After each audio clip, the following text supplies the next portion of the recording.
बिस्मिल्लाहिर्रहमानिर्रहीम। अस्सलाम वालेकुम students, this is Sabreen, your online English teacher. Students, this is your first period after SA1, so we will be starting our FA2 syllabus. Your first lesson is chapter number 7 and astrologer's day. Astrologer किसको कहते हैं? ज्योतिष, जो भविष्य के बारे में बताते हैं उन्हें एस्ट्रोलॉजर कहते हैं। तो ये चैप्टर एक एस्ट्रोलॉजर की स्टोरी है, उसके बारे में है। और जैसे कि आप पिक्चर भी देख सकते हैं, यू कैन इमेजिन। मैं पढ़ना स्टार्ट करती हूँ। Punctuality at midday he opened his bag and spread out his professional equipments which consisted of a dozen cowrie shells, a square piece of cloth with obscure mystic charts on it, a notebook and a bundle of Palmyra writing. His forehead was resplendent with sacred ash and vermilion, and his eyes sparkled with a sharp, abnormal gleam, which was really an outcome of a continual searching look for customers, but which his simple salience took to be a prophetic light and felt comforted. रोज़ाना की तरह दोपहर के वक्त में, दिन के mid day यानी दोपहर के दिन के बीच में, ही ओपनड हिज बैग, उसने अपना बैग खोला, and spread out his professional equipments, और उसने अपने जो कारोबारी औजार होते हैं वो निकाले। वो क्या थे? Which consisted of a dozen cowrie shells. Cowrie shells कुछ चमकीले, बहुत ज़्यादा पॉलिश हुए हुए शेल्स थे उसके बैग में। आई स्क्वायर पीस ऑफ क्लोथ, एक चौकोर कपड़ा था। With obscure mistake charts on it, जिस पर कुछ चार्ट्स बने हुए थे अजीब तरह के। अ नोटबुक, एक उसके पास नोटबुक थी। And a bundle of palmyra writing, और उसके पास एक बंडल था जिस पर अलग तरह की राइटिंग में कुछ लिखा हुआ था। His forehead was resplendent with sacred ash and vermilion, और उसका जो फॉरहेड था, उसका जो माथा था, वो बहुत ही चमक रहा था, बहुत ही ज़्यादा डिफरेंट लग रहा था। एंड सेक्रेड, और बहुत ज़्यादा जैसे कहते हैं पवित्र ऐश उसके माथे पर लगी हुई थी। And his eyes sparkled with a sharp abnormal gleam, और उसकी आंखें जो थीं एक अलग तरह की चमक से भी चमक रही थीं। Which was really an outcome of a continual searching look for customers, जिससे ये पता लग रहा था कि वो हमेशा कस्टमर्स के लिए सर्च कर रहा है कि कोई उसके पास आए और उसकी बात, उससे अपने सवालात पूछे। But which his simple clients took to be a prophetic light and felt comforted, और यही लाइट, यही जो उसके जो सेलियंट्स थे, उसके जो कस्टमर्स थे, वो इसी लाइट को देखकर बहुत ज़्यादा कंफर्ट महसूस करते थे। उन्हें लगता था कि आने वाले समय के बारे में वो उन्हें बहुत कुछ बता देगा। The power of his eyes was considerably enhanced bye their position placed. उसकी आँखों की जो पोजीशन थी, उसकी आँखों की जो पावर थी, वो किस चीज़ से बढ़ रही थी? उसकी आँखों से। एंड देवर बिटवीन, क्यों?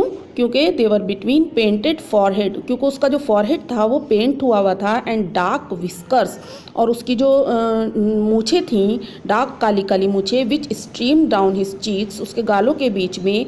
Even a half wit's eye, जो कि जैसे कि किसी मंद बुद्धि की होती हैं। वो डिस्पार्कल इन सच अ सेटिंग, वो एक अलग तरह की सेटिंग में उसका पूरा फेस का स्ट्रक्चर बना हुआ था, जो लोगों को अपनी तरफ बहुत अट्रैक्ट करता था।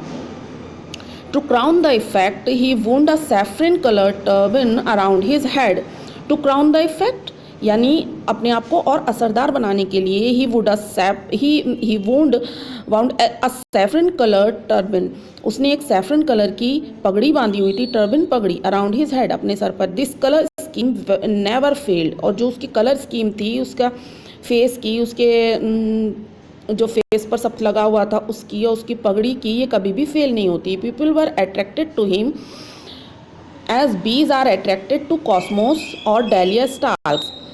लोग उसको इस तरह से झुंड बनाकर चिपट जाते थे, आकर उसके पास खड़े हो जाते थे, जिस तरह से कॉस्मोस और डहलिया की टहनियों पर जो है मक्खियाँ चिपटती हैं। He sat under the boughs of spreading tamarind, वो कहाँ बैठा हुआ था? He sat under the boughs of spreading tamarind, उसकी इमली के पेड़ की टहनियों के नीचे वो बैठा हुआ था। Which flanked a path running through the town hall park, जो कि वहाँ का बहुत ही ज़्यादा ख़ास रनिंग वहाँ का रास्ता था, टाउन हॉल का रास्ता था।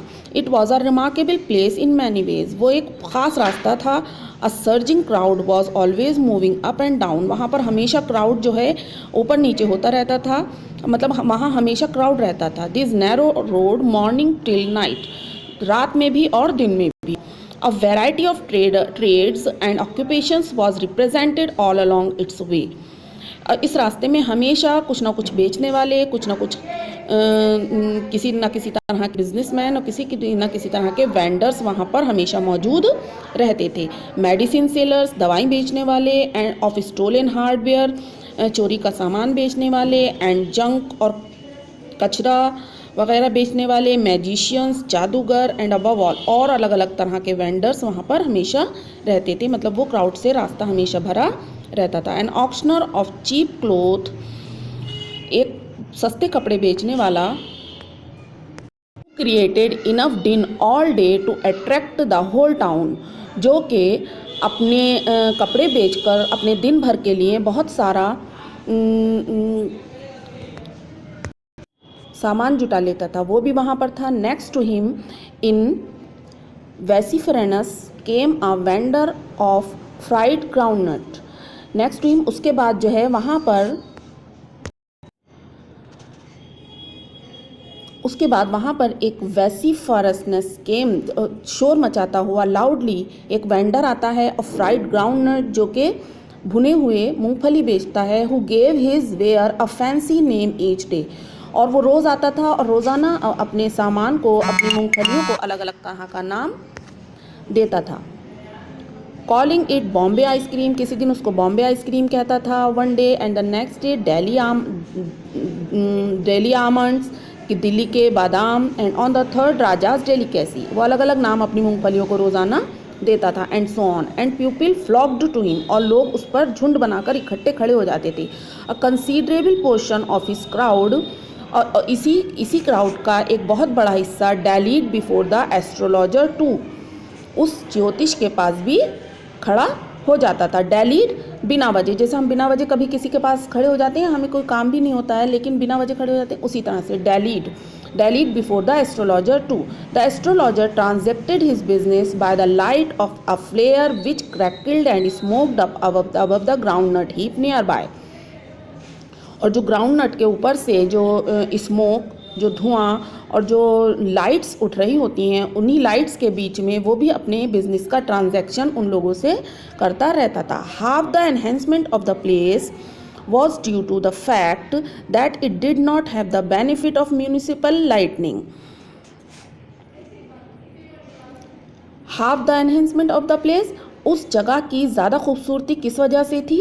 Was due to the fact, इस वजह से थी that it did not have the benefit of municipal lighting, वहाँ पर जो म्यूनिसिपल की तरफ से जो लाइट्स लगी हुई होती वो जल नहीं रही थी, वो जलती नहीं थी, तो सिर्फ जो वहाँ की शॉप्स थी वहीं की लाइट्स की खूबसूरती उस रास्ते को खूबसूरत बनाती थी। The place was lit up by shop lights, तो वो जगह जो थी वो शॉप लाइट्स की वजह से जगमगाती थी। वन और two had hissing gas lights,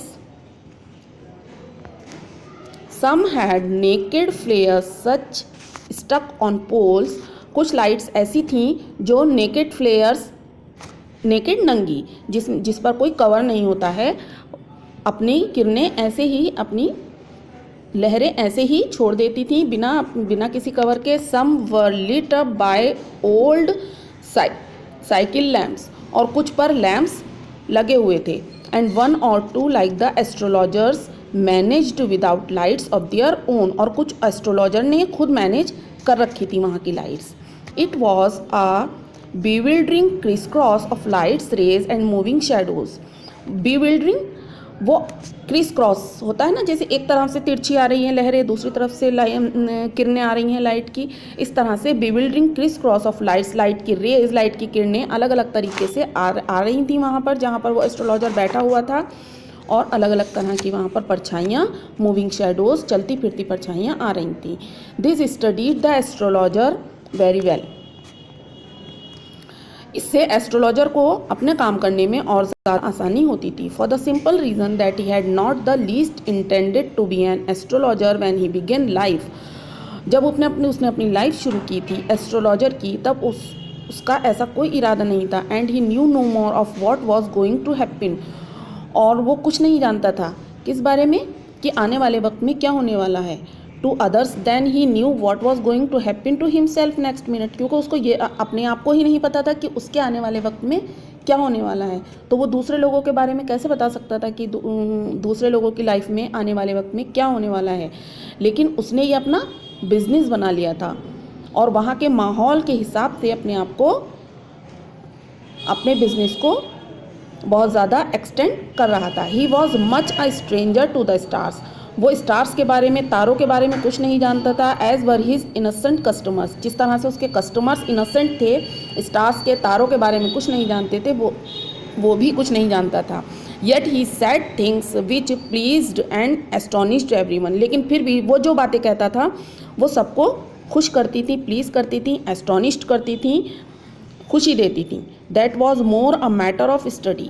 वो सब क्यों था, किस वजह से था, क्योंकि उसने थोड़ी बहुत स्टडी कर रखी थी, थोड़ी बहुत प्रैक्टिस कर रखी थी। एंड श्रियूड गैस वर्क, और कुछ उसका बहुत ही ज़्यादा गैस वर्क, अच्छा गैस वर्क था। किसी के बारे में गैस लगा लेता था, गैस कर लेता था किसी को देख कर कि इसकी लाइफ किस तरह की होगी। All the same it was as much an honest man's labour as any other.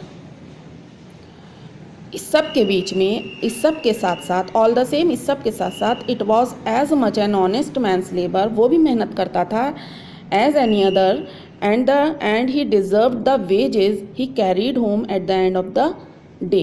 मेहनत करता था और वो भी दूसरे लोगों की तरह वेजेस, वेतन यानी सैलरी डिज़र्व करता था, कि वो भी अपना दिन ख़त्म होने पर थोड़ी बहुत सैलरी ले जाए, जो भी वो मेहनत करता था उसके सिले में। He had left his village without any previous thought और प्लान। उसने अपना जो विलेज था, अपना गांव था, बिना किसी प्लान के छोड़ दिया था, बिना किसी प्लानिंग के उसने अपना गांव छोड़ दिया था। If he had continued there, अगर वो वहीं पर रहता, if he had continued there, अगर वो वहीं पर रहता, he would have carried on the work of his forefathers. तो शायद वो अपने फोर फादर्स का, जो उसके बाप दादा काम करते थे, वही करता। क्या? नेमली अपना नाम उसी में कमाता, टिलिंग द लैंड, ज़मीनें खरीदता बेचता, लिविंग वहीं रहता, मैरिंग शादी करता, एंड राइपनिंग और फसलें काटता, इन हिज कॉर्न फील्ड्स अपनी फील्ड्स में, एंड एंसेस्ट्रल होम और अपने जो बाप दादा के घर थे वहाँ पर उन्हीं के हिसाब से वो अपनी लाइफ को स्पेंड करता। But that was not to be, लेकिन ऐसा नहीं था।